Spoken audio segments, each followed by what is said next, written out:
Hey, it's me, unapologetically T, and today I just was like, fuck all the aesthetics. I never cover my crown because of aesthetics. I cover my crown because I want to protect my crown, so it's more for spiritual practices. However, my crown has been getting attacked, so of course, I live with the enemy, so it hasn't really been mattering. Literally, I was just like, fuck it, when shit get raw and rough, we gonna get raw and rough with it. And I was like, I'm just gonna be me, fully revealed, and this is what I am. And it's not all of what I am, because like I always tell y'all, this is just a meat suit. A beautiful meat suit that has gotten me through some trying times. Like, this meat suit, it should not be alive. But it is. It's miraculous, and I thank God for it. So literally, I'm here, and shrinkage is real. I do want to say that. Like, shrinkage is real.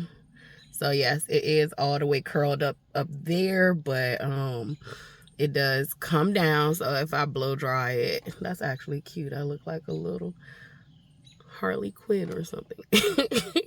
But yeah, like if I blow it out, you see how it curls back up. If I blow it out, it will stretch, but this is it compacted. Healthy and beautiful as ever. I don't know. I came here because the last video I did, like, I'm just now like processing all my thoughts and my feelings from it. I wrote some poems, and it's funny because like I literally said I was going to detach from my mother, right? And so sometimes when we want these things, like, it comes with pain. I literally went through physical pain. I was constantly doing Reiki on myself. I was having Reiki done while I would meditate. So like, even I would have assistance from other beings, and literally they was doing Reiki on me, and I started to have like this physical. And not only that, I had just learned Corona Reiki, which is deeply, it's funny, like everything's aligning. It's deep, it's deeper healing for people who have experienced severe child abuse, and those things like sexual abuse and so much trauma. It can be for adulthood trauma, but it is for those who have experienced this deeper level of trauma. The concept around it is very much reconnecting to love and compassion of life, and not only for others. Like, I think we miss the mark where a lot of people who are pure-hearted are very loving and compassionate to others, but they fail to be so to themselves. And so when you meet a lot of people who endure narcissistic abuse, some people who are fighting with, it's not an all to be all, but it's like people who are fighting with addictions and certain afflictions. Some cases, those people are literally people who are on a different path, and they're still pure-hearted, and that's why we don't judge, because they're still pure-hearted. Literally, they just haven't realized that they have to love themselves. I hold my hand up high, like, literally did not realize that I was looking for love in all these external places, and I didn't even know why. But now that I have the whole full fucking picture of my life, I understand. And now I have an understanding that, like, I can no longer excuse abuse, whether it's coming from someone else or myself. Because sometimes you can be your worst critic, you can be the hardest on yourself. And so I have been unlearning how I talk to myself, how I talk to my child. I even told y'all how I talk to my dog. I'm working on it. I'm learning. I'm getting better. it's bigger than me just being aware. It is like literally actively showing up if I do make errors and mistakes, you know, on this healing journey and trying to get better. I literally acknowledge it, and I try not to beat myself up about it, but I just try to actively make a change. I feel like too long we have been taught guilt and shame. They serve no fucking purpose. There is literally taught by the colonizers. Like, we don't do guilt and shame. You fix shit. Guilt and shame are how you stuck in the same repeated cycles that you are guilty and shaming yourself about. You don't need guilt and shame to make amends. You don't need guilt and shame to be aware that you were wrong. You don't need guilt and shame to fix things. You don't need it. You need accountability. And a lot of us don't fucking have it. And so, literally, I just been in such deep reflection of myself. And I'm just at this point where, like, I no longer even care or give a fuck about those who have harmed me. Literally, I have binded y'all up, and I mean, because I just don't have time. I have bigger fish to fry, and I literally cannot keep focusing on family wounds. No one's coming with me but my kid. Literally. That was so dope. It was two little birdies, and they just took off when I said that. But like, yeah, no one's coming with me but me and my kid. I realized, like, all these years, like, I've been feeling like I owed, you know, this people, this world, and I do still feel like I have a certain, like, duty because I signed up to do this, but it is not this twisted and fucked up loving out of obligation for people just because of their titles. I am still like, what did she just say? So I'm still in shock. Even though when I made the video, I was like, I couldn't even be in shock. What I meant was I couldn't be in shock in that moment. Like, in that moment, my mind, body, and soul wouldn't even allow me to be in shock. It was like, man, what the fuck did you just say to me? Like, and I didn't even say it like that. Like, I'm so proud of myself because I assertively took up for myself. I did not fucking crash out like she thought she was gonna get. She thought she was gonna get that reaction out of me, and then I would be the bad guy. And that's kind of how things been going. Like, she would always do that shit. Like, she would do things that she knows triggers me, and then I look like the bad guy. But like, no, this time I held my cool and my composure, and literally, you know, forced her to stand on what the fuck she just said. Like, bitch, if you said that shit, you said it. So I actually, too, you know, later on, I talked to my best friend, and I was telling her, you know, what was going on. And she knows my mother from childhood. She knows her from the lens of that's, you know, my mom, and she loves her and cares about her from the perspective that that's my mom, the same as I do for her mom. However, she never really fully got to see my mom in action. She know my mom's like, you know, she know my mom like ain't, you know, no saint or no shit like that, but she like no one never knew, like, far as my friends, that like my mom was like that. And so when I was telling her, you know, that she said that, one of the things that I need y'all to realize, and I haven't told her yet, so I'm not like, this is not like I'm mad at her or anything like that, but because I have been in this loop of processing, I literally, it was some words she said that stuck out to me, and it made me realize, like, wow, a lot of people who endure this type of abuse don't really talk to people, because, like, if you don't talk to the people who have endured this type of abuse, some of the things they say can actually guilt you back into fucking with your parents. or your abuser. Typically when it's romantic partnerships, people literally would never fucking want you to tolerate that shit. Like, so if you came to a friend and you was like, your boyfriend said some shit like that to you, or your girlfriend said some shit like that, people automatically be like, you need to leave. But when it's your parent, people typically tell you, well, that's still your mother. And that was one of the things she said to me that, and I made poems about it. I know deep down in her heart, she meant no ill will towards it. It is a societal norm for people to tell people that. That's why I didn't even really, correct her in that moment, because she said so much more and it was so much, beneficial. But she said, at the end of the day, that's still your mom. You don't know how you'll feel when it's her deathbed, or, like whatever. And that's kind of one of the things that's kind of guilted me and plagued me for real a lot of my life, because my mom was older. She had me when she was in her 40s. So I always felt like I would see certain people, lose their parents, and I would see the fucking pain of how it looked to lose, like how it felt to lose their parent. Like I would feel that pain, I would see that grief, and I would be like, my God.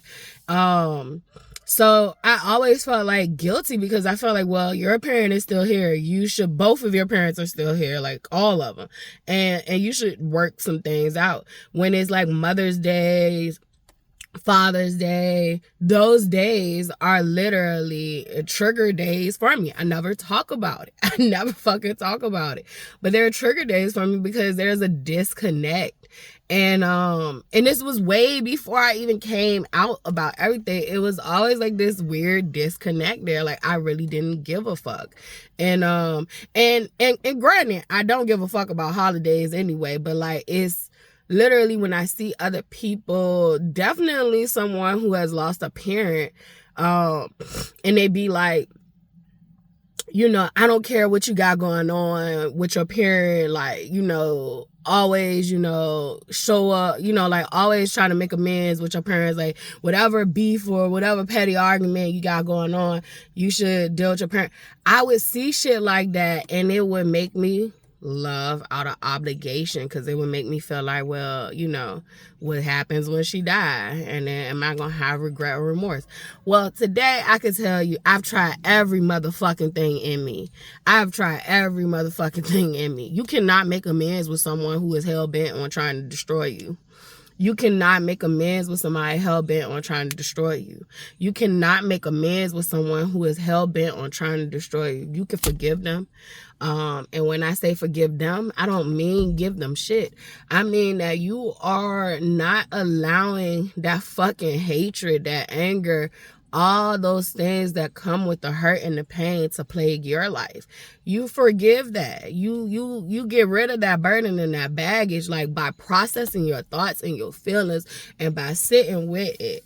But you do not continue to go through a severe abuse. I don't give a fuck what the title is. Y'all gonna get caught up on these titles. You gonna get caught up all day long on who gay, who straight, who practice Islam, who practice Christianity, who practice polytheism. Y'all gonna get caught up on all that shit all day. Who's into witchcraft, who's not. You gonna get caught up on these titles. You gonna get caught up on, oh, our government takes care of us. They wouldn't dare hurt us. Like, you're gonna get caught up on all these fucking titles and labels. Oh, that's the doctor. Oh, they wouldn't dare try to fucking harm me. You're gonna get caught up on all these titles and this authority that you have fucking given your power to every time.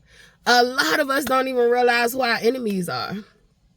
A lot of us are in this world and don't even realize who our enemies are, because we're caught up on titles.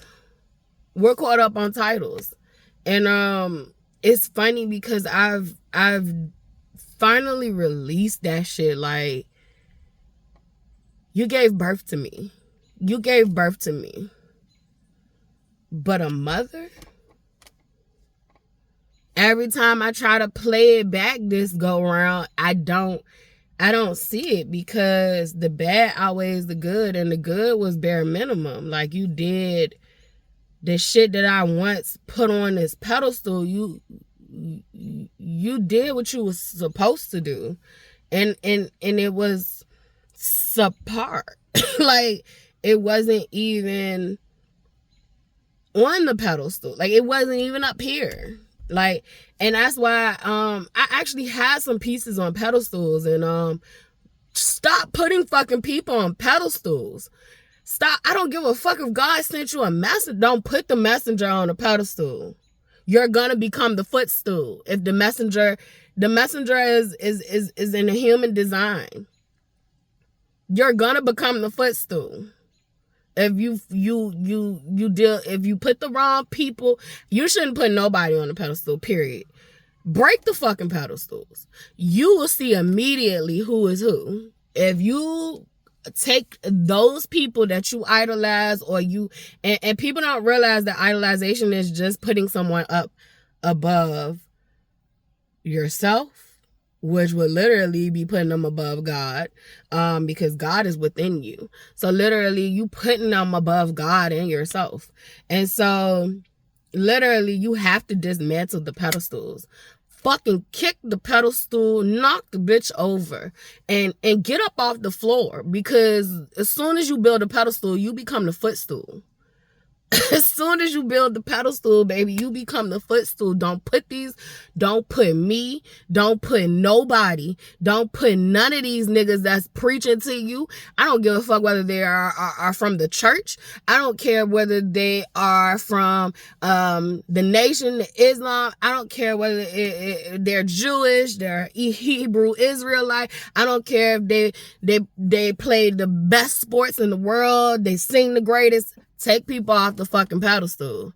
Take people off the pedestal. I don't give a fuck if they're the POTUS. Take them off the fucking pedestal. Once you take them off the pedestal, you'll see every fucking thing you need to see about a person. And I feel like pure-hearted people who have walked this walk, whether they were religious or whether they were purely spiritual, if they have found enlightenment and God within themselves, they have a pure heart. They literally have a pure heart. We need pure hearts with discernment, though. We don't need pure hearts who are just out here loving willy-nilly like I was and so many others. Literally protect your peace, protect your heart, protect your gifts, protect your space, protect yourself. Protect yourself. Stop putting people on these pedestals. I am a person just like any fucking body else, and I make mistakes, and I ain't gonna have that shit. Y'all not gonna have me living in this debilitated fear of someone's gonna find me out to not be who the fuck I am. I am who I am. I am showing up every fucking day as I am. And I literally am not gonna be on no pedestal. I literally ain't on no fucking pyramid scheme. I ain't talking about the pyramids that my ancestors and all other, developments and evolutions of it that throw up that. I'm not talking about that type of pyramid. We all know that pyramid is a harness of energy. But these fucking colonizers and our enemy, that literally my ancestors looked at the enemy as, you had good things, you got good spirits, you got bad spirits. And literally, that's that. Like, you got good, you got bad, you got in between. Like, that's that. And literally, we got colonization that came along and was like, it's the devil. It's the devil. So whatever you call it, if you call it the devil, I just look at it as spirits. It's different spirits. The people who allow shit to be channeling through them that's low vibrational and fucked up, and I can vibe low. So when I say that, I'm not on that whole hierarchy of I'm better than someone else. That's why I said it's not the same pyramid as the colonizers. I'm not on the pyramid scheme where I'm gonna step on somebody else to get to where I want to go. That's why I don't have what I want right now. I want to have stability. I want my own land. I want to have my own home built. I want to have stability for me and my child. I don't have that yet because I'm not fucking stepping on nobody else to get it. I'm not stealing nobody else's gifts and stealing their souls and stealing their life force energy to get it. I'm a get it when God release it to me. And so that's just how it is. Like, I'm not into that shit. Like, don't put me on no pedestal, because I'm not gonna fuck with you. I'm gonna be like, don't do that. I'm just like you. And I think that's what I've been struggling with my whole life. That's why I've been trying to fit in, is because I never wanted to be put here. Like, I'm just like you. I don't want to be put here. I don't want to be outcast. I just want to be. I just want to be. I just want to be. Let me be. I believe in a network. I believe in shit. Energy flowing outward, like a continuous flowing outward. If it's continuously flowing, it spread it out. That's God. Like, that is God. That's what we were supposed to be practicing. It's never supposed to be this. And then niggas at the bottom. But see, what people don't realize, when you like to put yourself on top of someone else, literally you have a fragile fucking ego. So that's a weakness. That's the weakness. You can be knocked, as soon as you're fucking knocked off that hierarchy, that pedestal, that top. Boy, that's a hard fall. That's a hard fall. It's a hard motherfucking fall. It's a hard fall from grace. It is a hard fall from grace. I don't even know where my paper towels at, but I'm sweating. And that's a humanly bodily function. I'm just tired of the fake. I just want real. I want real people in my life. And I want fucking space. I want to be able to, like, I'm a recluse. Like, I like to be out, and I like to be to myself. I like to be in my own space, in my own world. I got shit to do. I got shit to do in this world and others. Like, I got shit to do. I need my space. I need my time. I need to recharge from this world. And I got other shit I got to do in other worlds and realms. Like, I literally am grateful for this opportunity. I begged, screamed, and cried when I had to fucking come back here. I did not want to come back here to this lady. I did not want to come back here to this lady. When I first started these videos, I told y'all, like, living with Dante was a piece of fucking cake compared to living with her. I never lived with this amount of confusion with him. A lot of the things that Dante did, it affected me because of decisions he made, because we were a partnership. So, like, if he was to go out and do some fuck shit, like, it was a partnership. It had a ripple effect. So whatever affected him affected me, because I cared about him. But I never, like, until it got to, like, really the end, a lot of our relationship was painful, but it was not because he was intentionally doing fucked up shit to me per se. It was the fucked up shit he was doing to himself and others that would have a recoil to me, and I would have to clean up the mess. And I was just tired of cleaning up the mess. But in the end, he lost his shit. He lost his mind. I don't know. It was very rare that I got to communicate with the person that I loved. And like, literally, we had a relationship where, like, we were fucking friends first. That was a lot of the reason why I was able to deal with when he would make a lot of the mistakes he would make. I would never. I could never deal with that again in another person. And I literally feel like, moving forward, I feel like the people that I will deal with will be healed. So they would never even subject me to some of the things I had to deal with him. But a lot of his shit was his shit. And it was not that he was intentionally trying to break me. Being with my mother, there is a lot of times where she's intentionally trying to break me. I don't know it. I'm not going to ever understand it, because I'm a mother and I would never. I could never do that to my child. It doesn't mean that I don't make mistakes with my child. It doesn't mean that, I don't have work to do as a parent on my end. Baby, I always tell you, I'm imperfect. I'm imperfect, but I'm perfectly, myself. Like, I'm perfectly imperfect. However, I still got work to do. I got work to do as a mother. You don't go through that fucking level of abuse from childhood all the way up to adulthood and think that you don't have work to do. I have work to do, and I'm doing it. I'm actively I have made astronomical progress.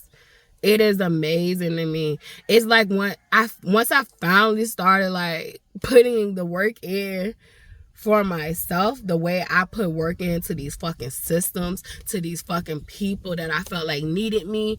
Once I started putting that work, oh my God, the breeze that just came through here. Once I started putting that work into myself, it's like I got to see my self-worth because God, you built me. You built me different. You built me different because like literally, oh my gosh. That was like, it has been astronomical the way I have been growing, the way that I have been learning to utilize my gifts, the way that I have stepped back into my power. Like literally, ain't shit here I fear. Like I woke up scared to death. I woke up scared to death from reliving fucking trauma. I woke up scared to death. Mind you, before I woke up, I was fucking running from a nigga that I used to love. And I was saying I used to love because whatever was left was trying to fucking kill me. And I haven't been, I always hinted around to it, but like literally, he was trying to take me out, y'all. He would tell me like, you know, like if you don't stop playing with me, like I'm gonna shoot you in your head, like all that shit. Like I had to hear shit like this from a person that I lay next to in bed for 11 years. Like literally, I used to leave the house having to check underneath my cars, to check my surroundings. I ain't had no weapon. I ain't had shit. I used to know this man was following me. I used to know all this shit. And like I used to try to tell people, they thought I was crazy and I was being overly paranoid. If you feel some shit, listen to yourself, bro. Like listen to yourself. So like not only was I coming out of that shit, and I never told y'all in the beginning that like literally when I had my last straw with him. My text message to him before he died literally was everything I had to go through right now. Like, I literally told this man before I died, like, I don't give a fuck. Like, I'm done with this shit. Like, I don't care. Like, I don't give a fuck whether it's you, my job, my mama. You know, like, I don't care what it is. And I named a list of things that was stressing me the fuck out, y'all. And, literally that was like the last text. I was like, I have to put me, love and protect me and my kid. Like I can't do it no more. And do you know, a situation happened where our last time we spoke to each other, it was an argument. And I remember praying, and I always felt like I shouldn't share this shit, but I'm going to go ahead and share this shit because a lot of people keep playing. And prayer is powerful. And not only is prayer powerful, I had a dream probably like a month before. And I literally was laying on the couch and I was literally, it's funny because I was watching Catfish, in which I didn't watch a lot of TV then because I was working. I was trying to get a business started off the ground that like literally I'm teaching myself about all this shit and it's closed off. It's not even something that's an open market because it's a monopoly for it and only certain motherfuckers can get into it. So like literally I'm over here trying to break down barriers. In so many avenues I'm trying to heal because I'm literally going to narcissistic abuse groups and all that shit. So like I literally really didn't have time to watch TV. The TV would watch me. I turned TV on, and this particular day, it was Catfish. I'll never forget this shit. The dream was clear. Before I went to sleep was clear, but the dream was hella clear. And I was laying down on my couch. My door was right. The couch is here. My door was right there. However, when I moved into the place, my screen door didn't work. That's why I ain't even give a fuck about that place. That place was like literally, I'm being upcharged for shit. There was no remodeling. I'm just being charged for an area. So literally, I fall asleep, and in real life, my storm door doesn't lock. So I don't ever just have my door open, because literally I had to have a Ring camera at the door, because he used to come on my property. Like, he used to come, like, even with my back porch, like, he used to come around my back porch and shit. So I literally put up these cameras, and but I never would have my door open. Like, a lot of my neighbors could have their door open, and I never would. And so this particular day, I know I'm long-winded, I fall asleep. And when I fall asleep, I'm still very much in my house, y'all. I'm like completely in my house. It felt kind of like astral projection. I don't know. Like, I'm here in my body. So I don't know if it's astral. I would say like maybe sleep paralysis, because I couldn't move. So I remember being on the couch. I was asleep. Catfish was still playing on the TV, and I was asleep, and I woke up because something said, Latifah, wake up. You know you can't be this comfortable in how this door, open. It doesn't lock.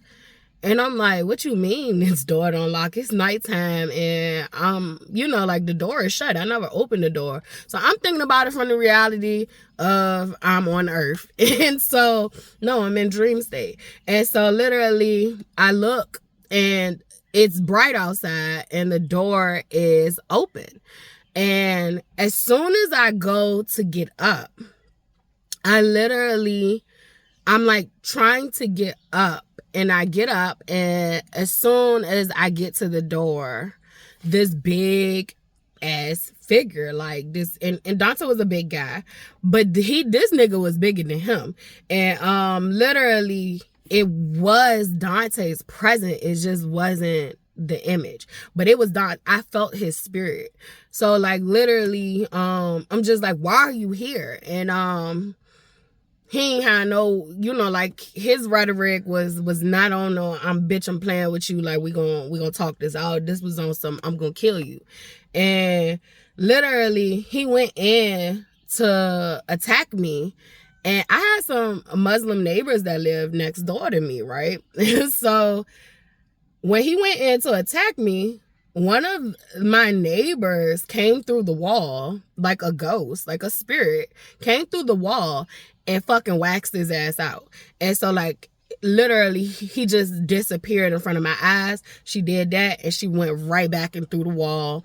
And literally, I immediately woke up.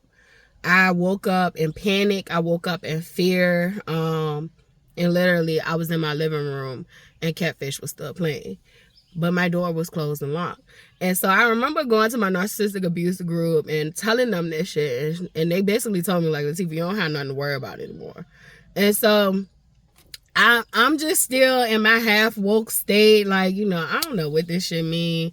But, like, that's when, like, I feel like after that dream happened, a catalyst started. It was a catalyst for, like, the end. And I literally remember me and him, our last conversation was an argument. It was an argument. And once again, I was, to blame. I was the scapegoat. Meanwhile, I'm living all the way on another side of town. You on the other side of town. How the fuck is it my problem that you put yourself through these things? And so, like, literally, we had an exchange of words, then the text message, and then I prayed. I was just like, me and him had a soul tie that, like, just was so fucking hard to break. I knew it, he knew it. We felt each other, whether we were together or not. We just had a very deep bond and a connection. It just was very unhealthy. I always look at him now as, like, my false twin flame, but still we had a soul contract. We were together. We rode that bitch out till the wheels fell off. I would never be doing that again, not toxic wise. I definitely deserve a healthy love, and a love that is honest and kind and patient and shows up for me and so many other things. I deserve a love similar to how I love.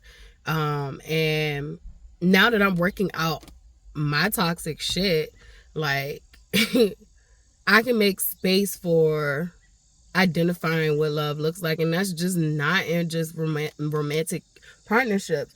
What love will look like when I do business deals, like, because I'm not doing business with motherfuckers who are shiesty. The moment that you show signs that you are shiesty, the moment you show signs that you are janky, the moment you show signs that you are corrupt, doggy dog, I don't fuck with you. And I don't care in what avenue and aspect in life, I don't want to fuck with you. It's a principle for me.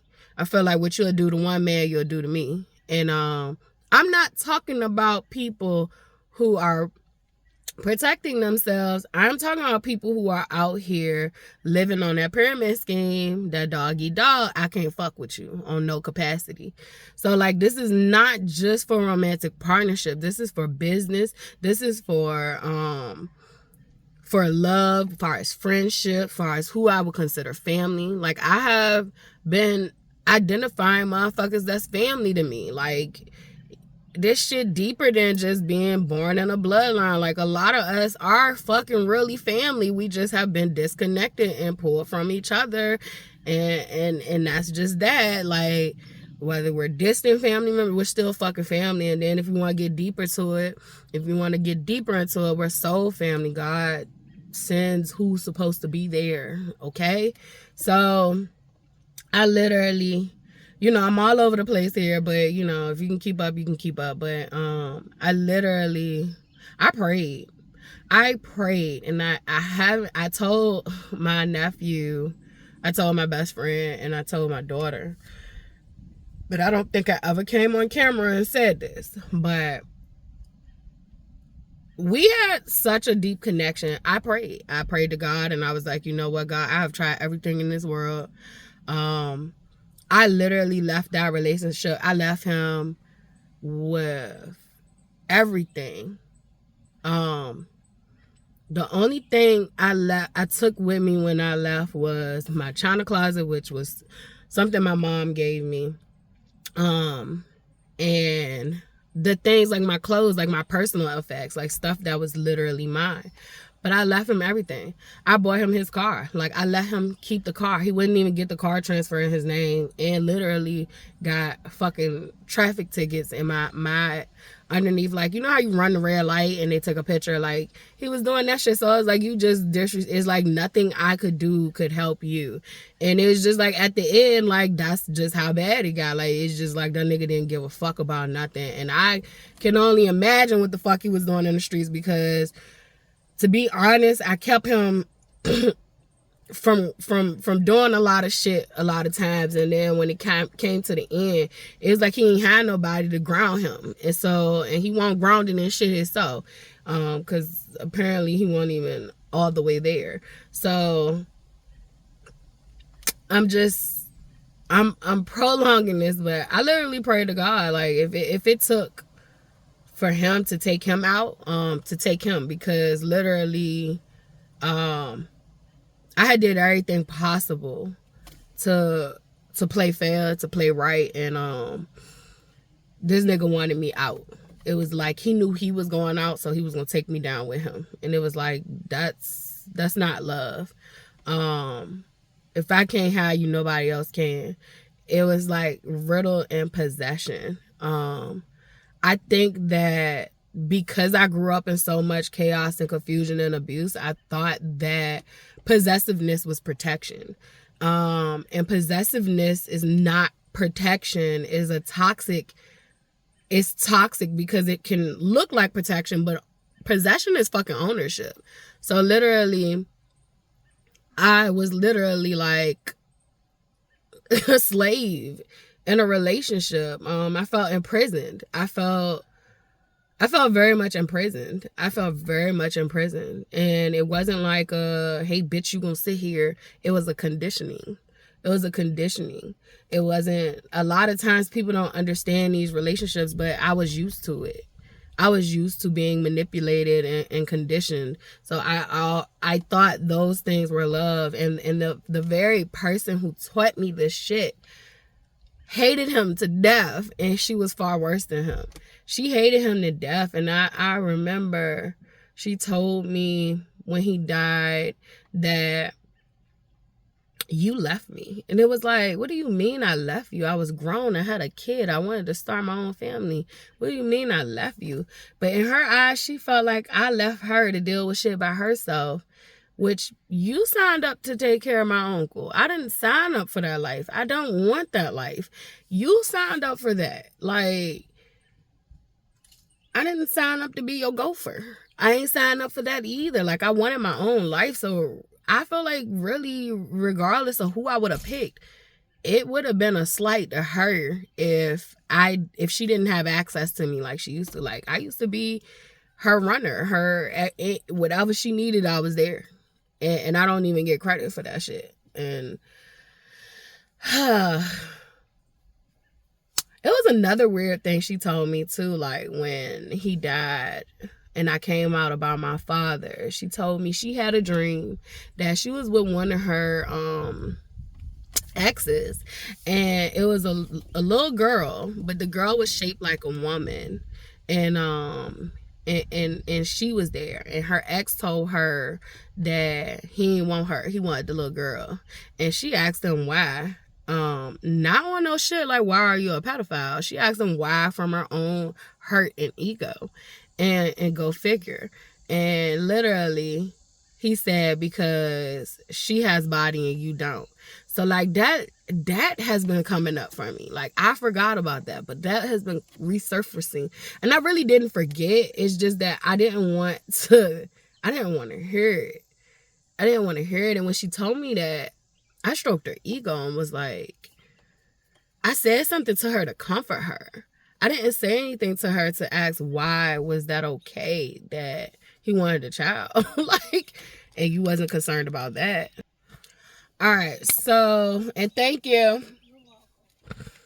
So yeah, like, that keeps resurfacing. It's like, what she said to me keep resurfacing too. It's like, how could you tell your child that he guessed that everybody else that tapped it, he can too?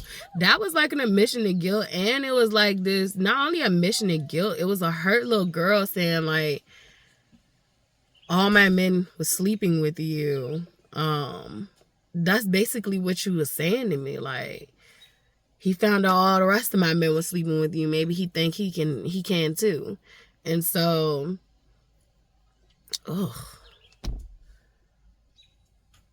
And then when I confronted her about it, because she kept trying to avoid that she said that. And then that was one of the things too. I started this video and I was talking about my best friend. I'm sorry, I done came back now.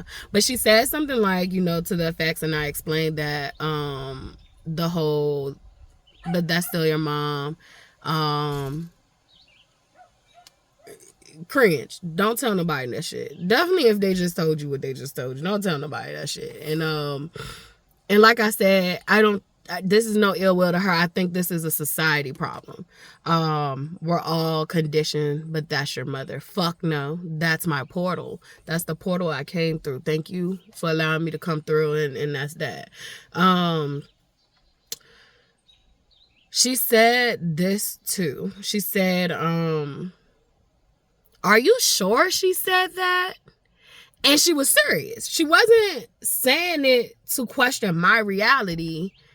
I think she was just in a place of shock that, like, she couldn't fathom that a mother would say that to her child.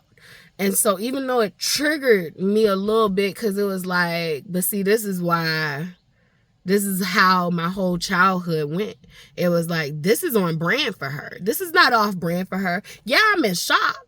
I'm in shock, no doubt, but this is on brand for her. She will her words can fucking kill you. It's like sticking a sword in your heart. But this is on brand for her.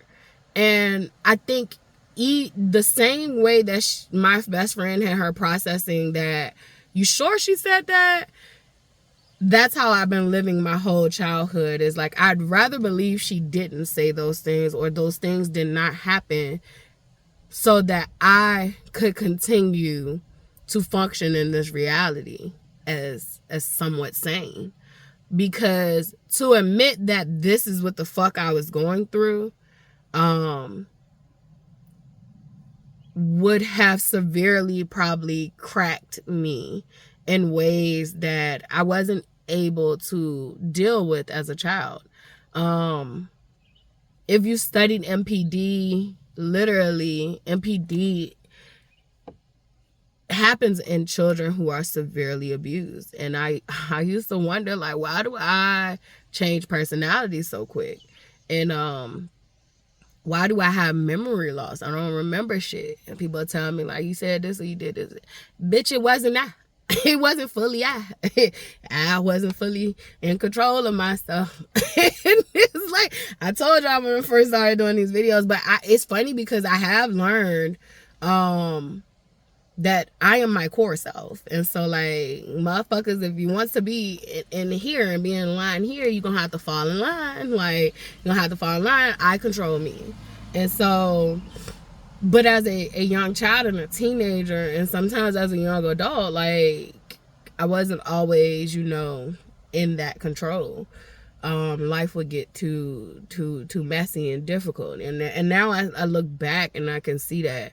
I also look at a lot of psych disorders from a spiritual aspect too. A lot of y'all that don't got personalities, you know, like, I feel like MPD is when your personalities are, you have lost control of regulating your personalities. And they split. They no longer are you. They're split from you. They're separate. And so, literally, I think it's about learning coping skills on how to regulate yourself and control yourself. Because a lot of us have personalities, like different personalities, of course, but it gets extreme when they split off and you don't even know what's going on in your own life because somebody else that took the wheel. That's narcissistic abuse too, but it's like when narcissistic abuse is like, you don't allow some evil, complete evil shit to take the wheel. Because who would tell their child that shit? Like, maybe, well, because everybody else done hit it. No, tapped it. That's what the fuck she said. Because everybody else done tapped it. He think he can too, or either next. Next or two, I don't give a fuck which one. The meaning is still the same. I'm so happy about these birds. I'm sweating all over the place, but I had to come do this video. It's just an update.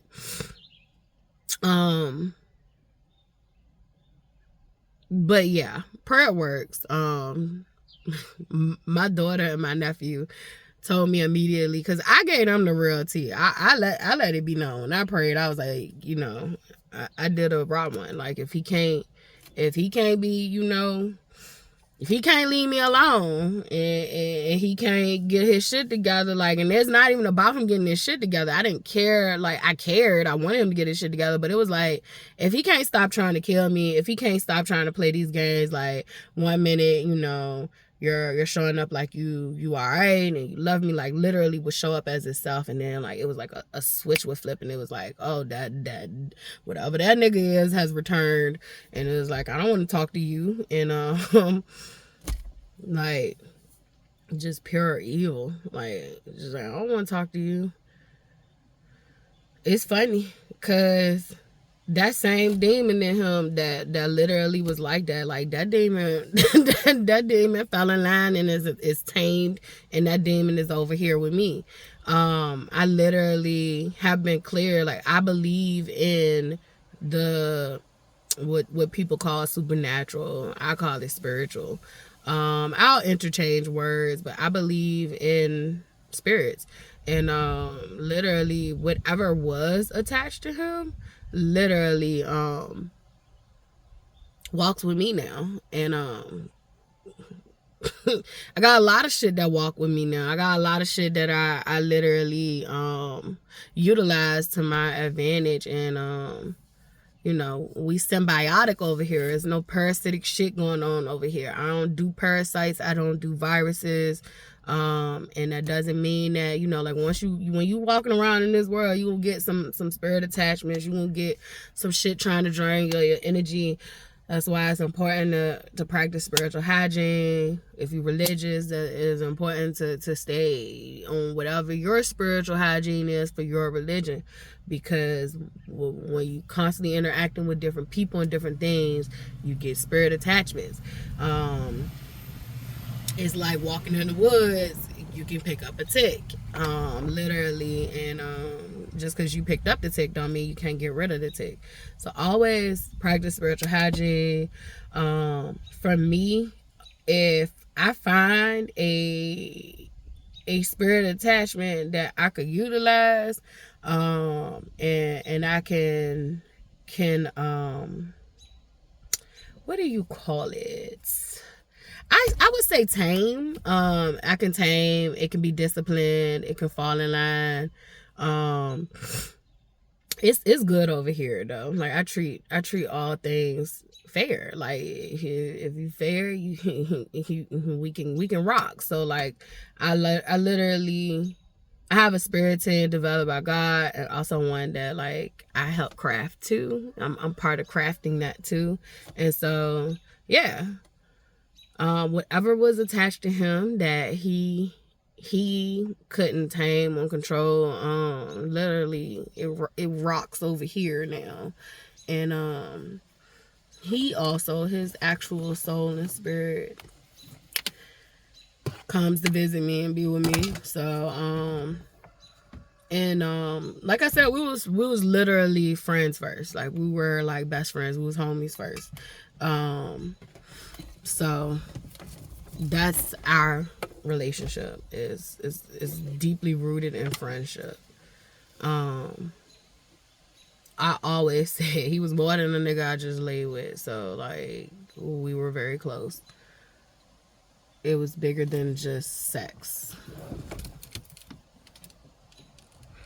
Spider-Man. Man. Oh. Spider-Man. But yeah, but to be in full reality, regardless of him losing himself in the end, our relationship was toxic. We were loving each other based off what we thought love was, and we both were hurt little kids who were never taught how to love in a happy and healthy way. He grew up in a lot of brokenness. I grew up in a lot of brokenness. Some of our brokenness related, some of it didn't. So yeah, we definitely trauma bonded. I was trying to learn like what trauma bonding was, and now I realize like, you know, it's basically like when you accept abuse, you accept certain behaviors because you understand it, you know where it comes from, you know how it feels. Even if it's not the same exact situation, you just literally understand what it feels like to be in that type of pain. And you excuse abusive behavior because of it. Yeah, so it's basically when you make excuses for people. You can also trauma bond with people because you know them for so long of a time. You can trauma bond with them out of that. You can trauma bond out of a lot of different things. Like we had a lot of different trauma bonds. Like his grandma died on my birthday, trauma bond. And literally, he would literally use my birthday as a way to like not have to grieve his grandma so deeply. Because he still was grieving her every birthday. in a lot of days. And but his coping skills were different from mine. I kind of like coped by keeping myself busy or fixating on something else besides my own problems or self. He coped by trying to escape in another way, like using drugs. But like mentally, my mind could do that anyway. So like I never really needed the drugs to escape that way. I literally have to, be like Earth to Latifah, like come back here. So like literally I never really had to have a dependency on drugs. Because I do shit with my mind already. Whereas in him, he wanted to do the drugs. Like when I think about doing heroin or like popping, opiates, like the pills, to me it's like, why aren't we teaching people deep meditation? Because like, nigga, all you doing is going into the deep abyss. Like you just going into the subconscious mind, my nigga, like where it's quiet, where it's still, where it's peaceful, like it's nothingness. and sometimes, it depends on who you is, what your subconscious mind look like. Mine look very black until stuff starts to come. But yeah, that's what it reminds me of. And so like, and then when I think about people who do uppers, like literally that's when I be like high up in the sky, like just going everywhere else and instead of here. And it's like, like you could do that shit with your mind, like, but we're not teaching each other this shit. And that motherfucking thing better not come in this car, like, cause literally he been fucking with me this whole time. It's a waltz, but he literally ran up on me, like I thought I was gonna have to fight. Like, sir, the fuck. I literally had to duck and bob and weave, like, nigga. But he ain't do nothing to me. So, literally, yeah, like, I think we need to start teaching people, like, you could do this shit with your mind. You don't need the drug. And it's funny because I remember going to the Fine Arts Museum with one of my students at the time, and she's from Venezuela, and she was telling us that, like, in certain, like, mountain environments where people live, they literally chew on, like, the cocaine plant. And like kids do it and everything, but it's because they live in high altitudes. They can it helps with their breathing. It helps with their whole breathing and shit. So like, and it doesn't have the side effects on them that American cocaine does. And I'm gonna say American cocaine because once it actually gets over here, it has been messed and tampered with. You're not getting a pure form of it. And anytime you take these drugs and you start to manipulate them, it causes these problems. And that's what we see with fentanyl and all that shit. Like, yeah. But it's funny though, like that these things were natural plants on these earths. Like you got opiates, they come from the poppy plant. Literally, if you've ever been on probation or you've had to do drug testing, they'll tell you to stay away from the poppy seeds on a bagel, so you can't have an everything bagel. And this shit was natural, but it's been fucked with and it is causing problems in our community.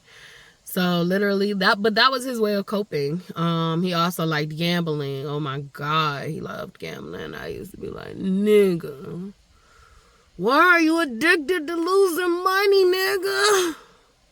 The fuck? I could see if you was a gambler and you was making a living off that shit, and like you literally knew. I mean, he knew what he was doing. Like he would make money. But he would lose it too. And it's just like, nigga, out of all addictions to pick on this goddamn earth, why do you pick fucking up money?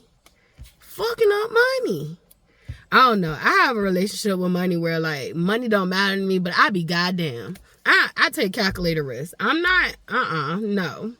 And just about every time, like I have my little moments, like he literally got me into like going to the casinos and playing FanDuel. Like, I played FanDuel. I was like, no, this is not for me. Sir, take this app off. Like, you got your little, you know, your little money for introducing me to the app, and just leave me out that shit though. I ain't gonna lie, I do like the casino every once in a while, but you gotta be careful with the casino. You go in there for like 30, you think you in there for 30 minutes and bitch, it's been 5 hours. And so what I always do is whatever I can lose, I take that with me. He gonna take the whole goddamn while. I'm like, sir, I'm gonna take this 100 in here.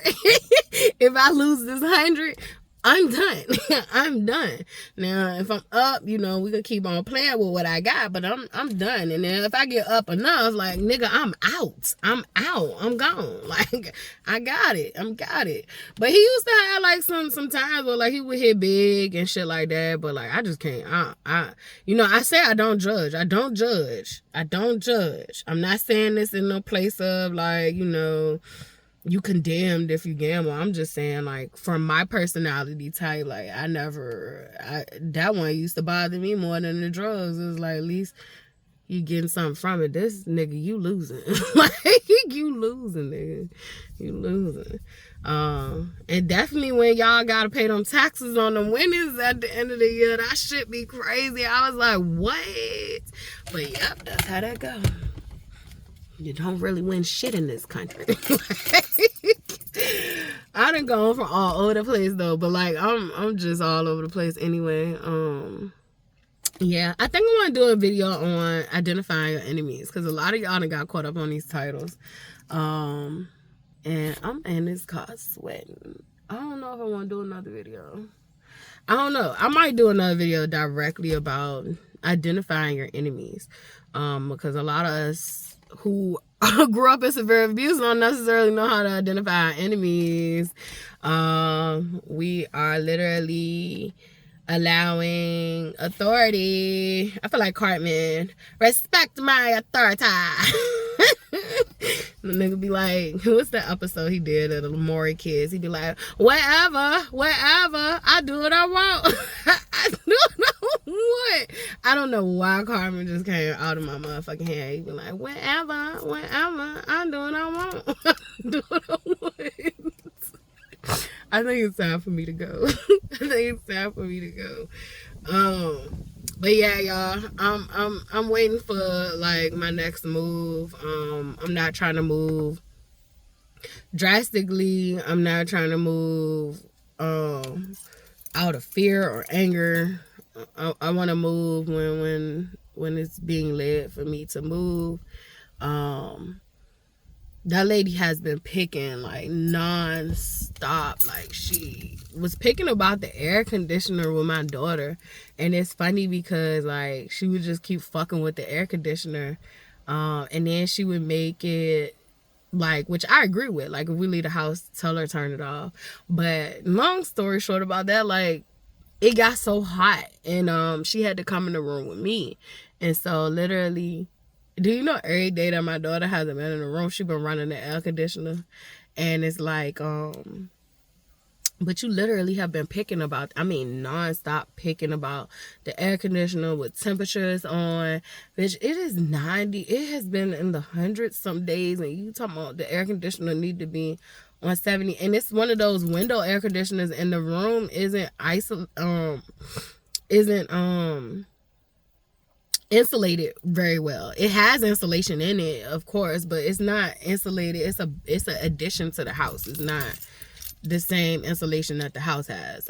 So literally when it's really hot outside, it's really hot in there, and when it's really cold outside, it's really cold in there.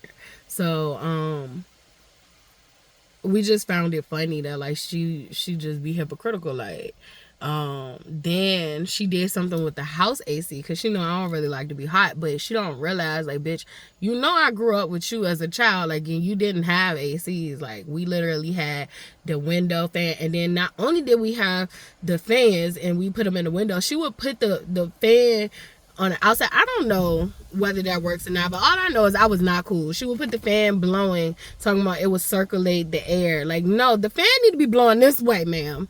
It needs to be blowing. Don't push the air outside.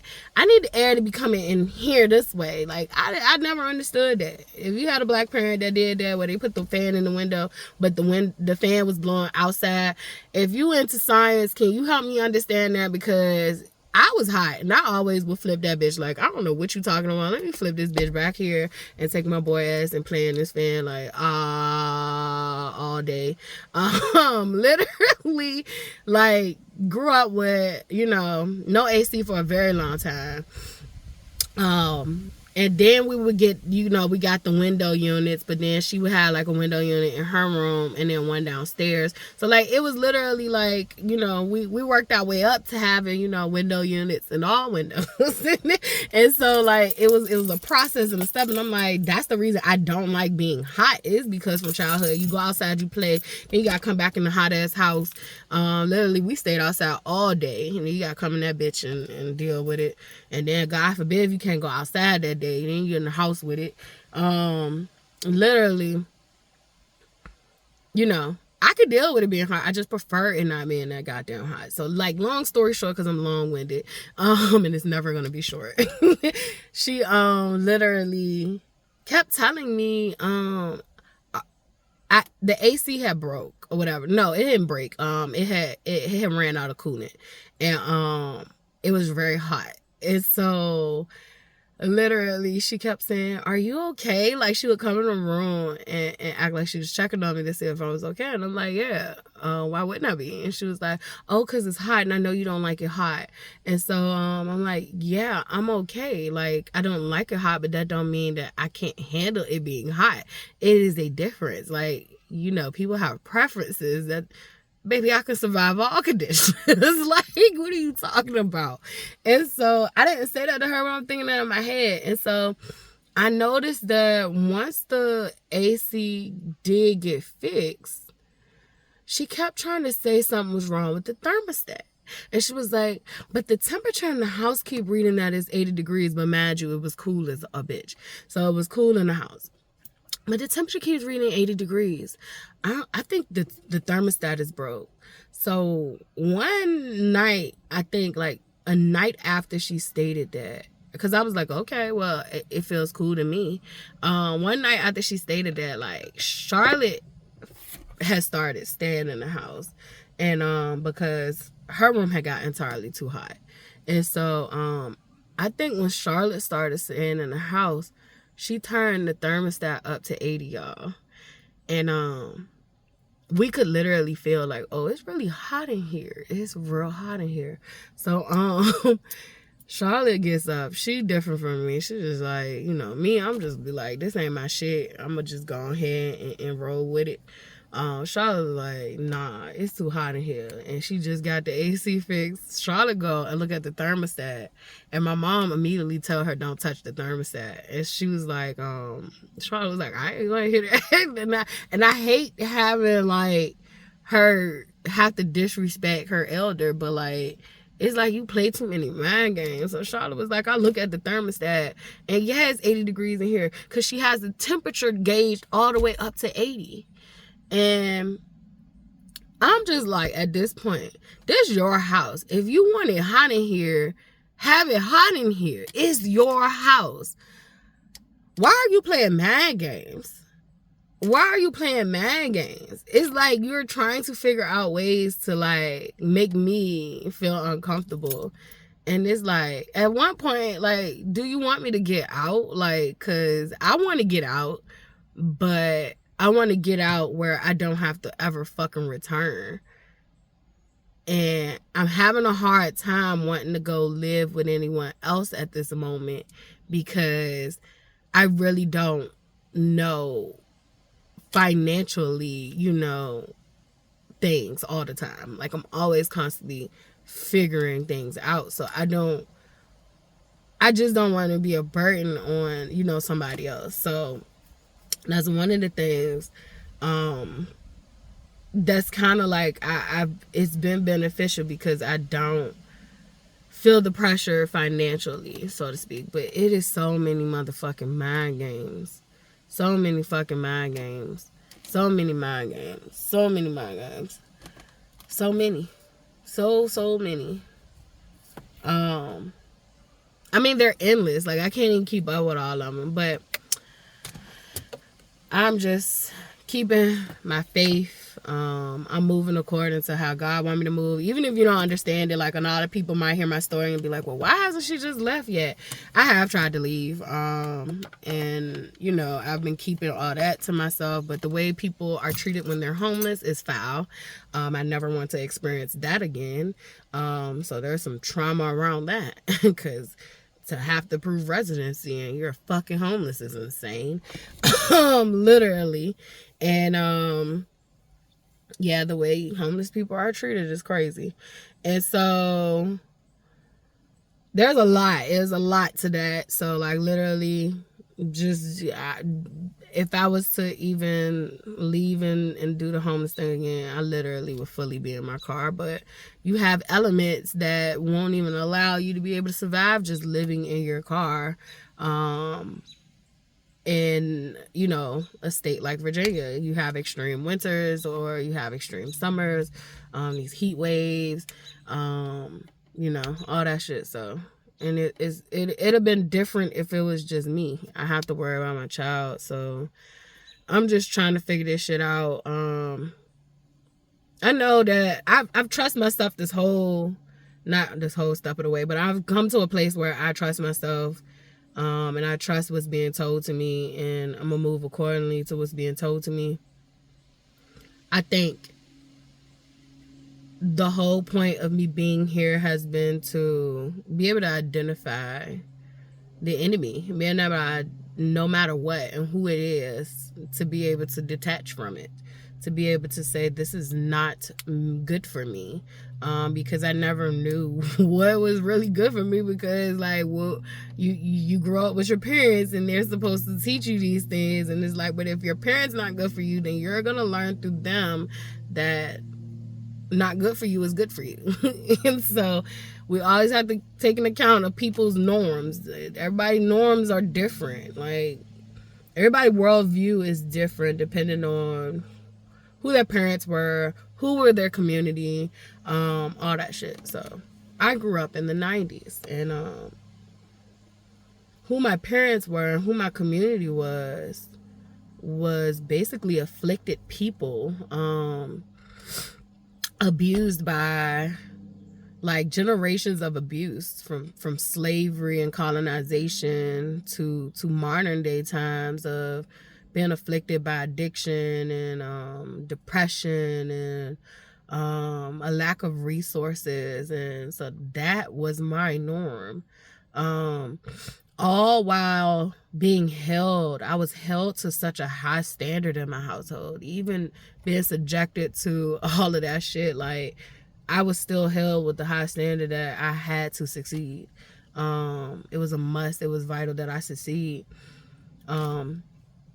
That's where a lot of the confusion came from too, because I thought, like, you know, well, she loved me, she wanted the best for me, and it was like, she wanted the best for me from her lens. A lot of the things she did do right was from, it still was narcissistic. It was from the lens of what she did realize she lacked for herself as a child, but it was never hearing what I lacked or what I needed. And it created an adult who never knew what she needed or really wanted, because I was always being force-fed what someone else thought was best for me, if that makes sense.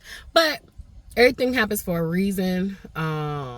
Yeah, everything happens for a reason. I do want to say that, like, yeah, it triggered me when my best friend was like, you sure she said that? And I'm like, yeah, I'm sure she said it, because and it triggered me because it's like, God damn, that's why all my life, like, I felt that. Like, even people would say shit like that. You sure it happened? Like, yes. But then you don't say yes because now you're like, well, did it happen like that? Because you're always constantly questioning about whether it happened like that at home. Then when you do tell somebody, like, they're questioning it because they're in utter fucking shock and they can't fathom that, you know, a parent would do that. There's parents who are doing some very disgusting and grotesque things to their children. There are children in households like this as we speak. Abuse like that goes unnoticed. It's verbal, it's psychologically and mentally damaging, spiritually damaging. It is soul sucking. I even noticed too, like, she pins me and my brother against each other. Like, it is so subtle the way she do it that, like, I look back at it and it's like, oh, okay, I see. You was in the middle of this. You was the reason about a lot of this shit. Because of the way you was setting shit up. Okay, I get it. So, and it's like, with me and my brother, I don't have no ill will. I don't attach him to her. If he can keep me separate, we cool. I just don't have deep, close relationships with any family members. But my kid. So it's like, there's no ill will. He ain't never did nothing that I can't, you know, get past. He is very, like, selfish, but that's cool. You people who are very selfish, and I don't mean like selfish in self-preservation. I mean selfish as in, like, I just don't want to share. Like, you just close yourself off from people wanting to share with you. And so, like, I've had to learn that as a boundary that, like, you know, I can't do for someone else what they can't do for me. So if you wouldn't do that for me, I can't do it for you. And that's where my boundary is. And so there's no ill will, nothing like that. If he need me, he can call me, reach out once I'm gone from here. If he need me, he can call me, he can reach out, but keep me separate. Don't involve me with her and don't involve her with me. And that's that. The moment that any of these people start to feel like, you know, y'all can't keep me separate, I have to cut you off too. I have to cut you. So if you're dealing with a person I don't fuck with, I gotta cut you too. If you can't keep me separate. So that's where I'm at with this shit. That's just that. I just wanted to come and do a wrong ass video. Yeah.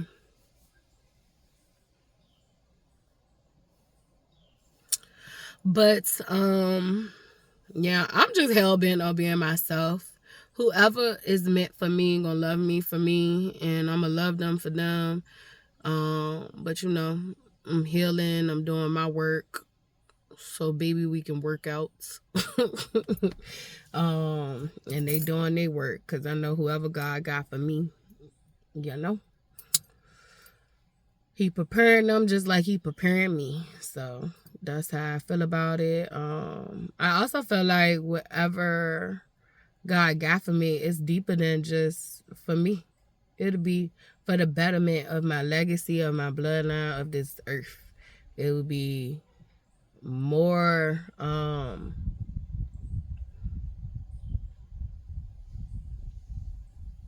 more beneficial for this earth. So, like, literally, it's bigger than just me wanting to find a love that's mine. It's like, literally, my love will be for the benefits of the earth.